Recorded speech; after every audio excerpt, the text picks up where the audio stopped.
You guessed it, another video with MJZ Comics, this time new releases for May 31st. Get excited!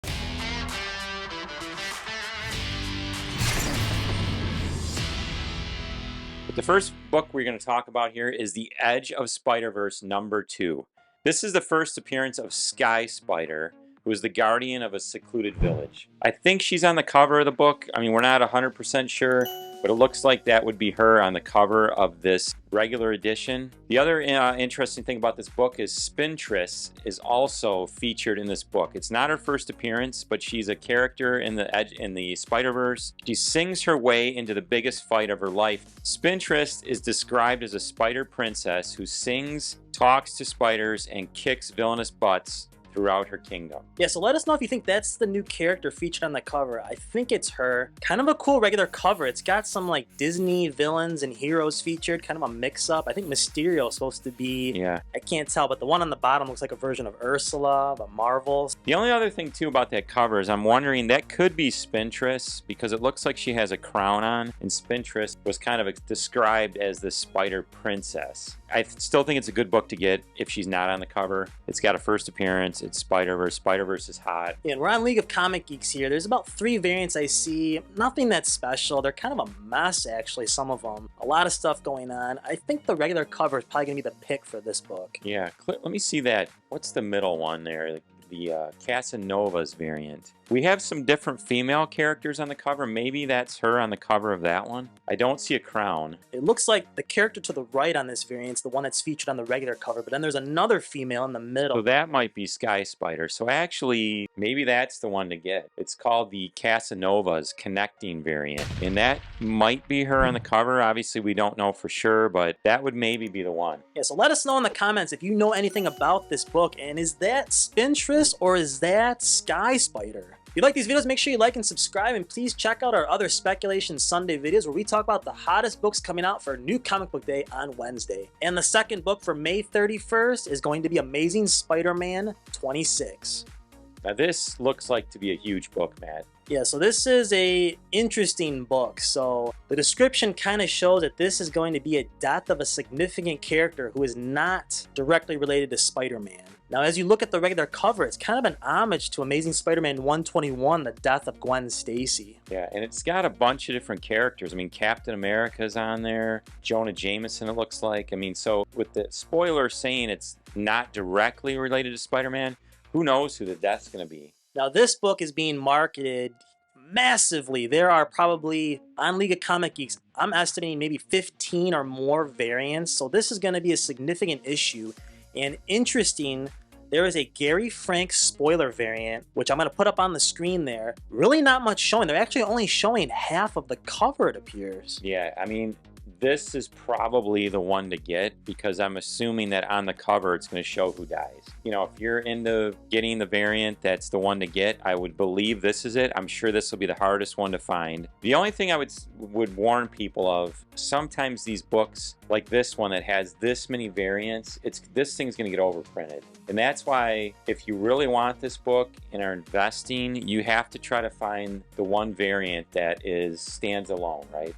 And I would say that this spoiler variant is the one, because I'm assuming that on the cover, since they're not showing us who's on the cover, it's going to be the person that dies. Now, a little point of advice, I would be careful. This kind of reminds me of the Spider-Man 797, 798 situation with the Red Goblin. They were marketing this book as being the first appearance, blah, blah, blah, and then they had tons of variants just like this, and then it didn't come on that issue, and everyone got burned. Yeah, always, you know, anytime you've got all these printings and massive variant prints, you got to be a little bit careful. Typically, when, you know, Matt and I have done well speculating, it's when you catch the comic world a little bit off guard. You know, this thing is being so mass marketed, it may never amount to a lot value-wise. Yeah, I mean, like I said, I'm looking at these covers. They're already showing blank covers for the second printing. So the second printing is already on the way.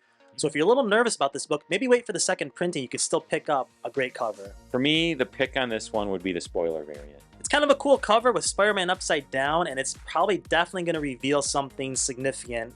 Obviously, the death of this character. I would agree. So kind of a small week, only really 2 new releases for May 31st. And, there's only 2. I really can't pick one because they're both kind of Spider-Man related. But the first book we talked about, Edge of Spider-Verse number 2, does have a first appearance. So I would probably favor that book for this upcoming week. Yeah, I would agree. I mean, this is a tough week. I don't know if these are going to be huge characters in the Edge of Spider-Verse. And then you got this mass marketing event by Marvel with The Amazing Spider-Man 26. I mean, like I said, you just got to be a little bit careful because when they mass market these things, sometimes there's just so many copies out there that it doesn't amount to anything value-wise down the line. But again, like Matt and I said, if you're going to go after that book, I would recommend the spoiler variant, and it might be pricey, which I'm assuming it's going to be. They don't have the ratio on here, but I'm guessing it's going to be a 1 in 25 at least, maybe up to 1 in 100. So you're going to spend some bucks. I mean, 20, 50, maybe $100 for this book. As Matt said, that's it for the speculating portion of the releases from May 31st. So we're going to go into a few books that we are high on that have come out years ago or more, maybe recently, but just a few ideas that you might be able to find relatively cheap, and I think they're going to be good books. So the first book is Dark Horse Presents number 36. I've always loved these Dark Horse books. They're just from that era when I grew up, from the 90s, most of them, and they're not overprinted. So this one is Dark Horse Presents 36, and it's the first battle between Alien and Predator. The reason this is becoming significant is Disney has just announced that they are producing an anime show. They've already recorded 10 episodes, and it's going to take place right after the event of this storyline of Aliens versus Predator. Sounds interesting. I love Predator. I like his comics. I like the stories, the movies, all that stuff. So this is something that I'm going to be looking for. We don't currently own this book, but I'm definitely going to be looking for it in some back issues or on the wall at the comic books or the shows we're going to be at. Alien vs. Predator, huge cult following. What's not to like here? And like Jason was saying, Dark Horse, these are they were under collected, not that popular when they came out. So February of 1990. And the next long box book I want to talk about is Incredible Hulk 271 from May of 1982.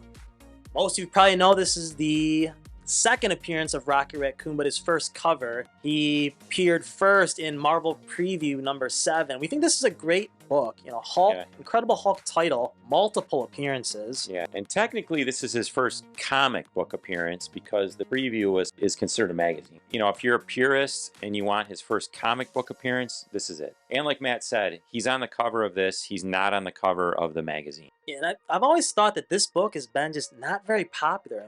You can get this book in a lower grade for easily under $50. Yeah. And with the Guardians movie, I'm just surprised this book has not gone up more than it has. Yeah, I mean, if you try to get a high grade of this book, 9.8s, you might be able to get one for $1,000. A 9.6, they're around $350 to $400. That's a lot of money, but like Matt said, you can pick up raw copies relatively cheap. I was just at a show this last weekend, and I saw multiple copies on the walls for like $50 to $80. For what it is, I think it's way undervalued with the popularity of the Guardians of the Galaxy, the last movie coming out. Rocket's been a huge character in the MCU. Like Matt said, there's I think 4 or 5 first appearances in this book. It's 1982, so you are in that 40 approaching the next 10 years. This will be a 50-year-old book, which to me is kind of like the period where the book kind of takes off. It hits that 50-year-old mark and you get some value. So again, this book's it's not extremely cheap, but it's something to look out for, and I really agree with Matt. I think this book is completely undervalued for what it is.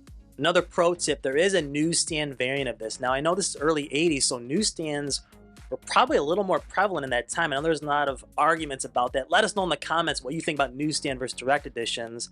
Would you pick up the direct or the newsstand for this book? The problem with the 80s like this, I think it's almost like a 50-50 in production when you look at the stats, but there's still some people out there that aren't as educated on the newsstand rarity, and they just see the word newsstand and they think, oh my gosh, it's more valuable. So I do see this book getting higher prices in newsstand when I don't think it should be. It's like a 50-50. That's a great point. I really think the way the comic market is, you're almost better off getting the newsstand regardless of the year. Yeah, because you might get, somebody that doesn't educate themselves and look into this stuff may actually want to buy a newsstand version. If it was me personally, I like the direct edition because if it's not more or less rare, I like the Spider-Man instead of having the barcode there. So the last book we're going to talk about here, I actually purchased this at a show this last weekend. This is Star Wars Darth Vader number 23, and it's the Sprouse variant. The significance of this book, there's not a lot in regards to like first appearances inside the book. However, this is, if you're into Star Wars, which we are, and you like the Bad Batch, this is their first cover appearance on comic books. Now, they're not inside the actual story of this book, but they made a Sprouse variant celebrating 50 years of Lucasfilm, and they put the Bad Batch on the cover. It's an awesome cover. You can get this relatively cheap. I got this 9.8 for under $100 at a show that just this last weekend. I love it. I think it's a cool cover. They're front and center. It says the Bad Batch on the cover. What do you think about this, Matt? I think it's a fantastic book. It's got, you know, the iconic Bad Batch. You've been following the show, and I always love those first cover appearances. I know sometimes the first actual appearance doesn't have them on the cover, and those are tough for me. I do prefer these type of books. Let us know in the comments if you like these type of books where they're on the cover. I like that. I like it too. I mean, a lot of times when you look at books, the value is in the first appearance. But to me, it's a disappointment when the character's not on the cover, especially for like a display book. People that don't know much about comics, they look at that book and they're like, what's that book? Because the character's not on the cover. Some prime examples of that are like, what, the first appearance of Silver Surfer. Right? First Venom. Exactly. So this is definitely a better show and tell book. You want to display it, show your buddies. These are the type of books that they're going to like if they're not a huge comic fan. Yeah, and it's cheap. Like I was just looking on eBay. Raw copies are $10 to $20. Like I said, this 9.8 was under $100. I mean, it's a cool book, and it could become valuable because it is, the Bad Batch has picked up popularity. It's a great animated show. If you're a Star Wars fan and haven't watched it, highly recommend it. There's 2 seasons out. It's been really good. So let us know in the comments if you like the first Bad Batch cover book. And just a reminder, for May 31st, we were recommending Edge of Spiderverse number 2 and Amazing Spider-Man 26. Those are the hot releases we think are worth taking a look at. MJZ out.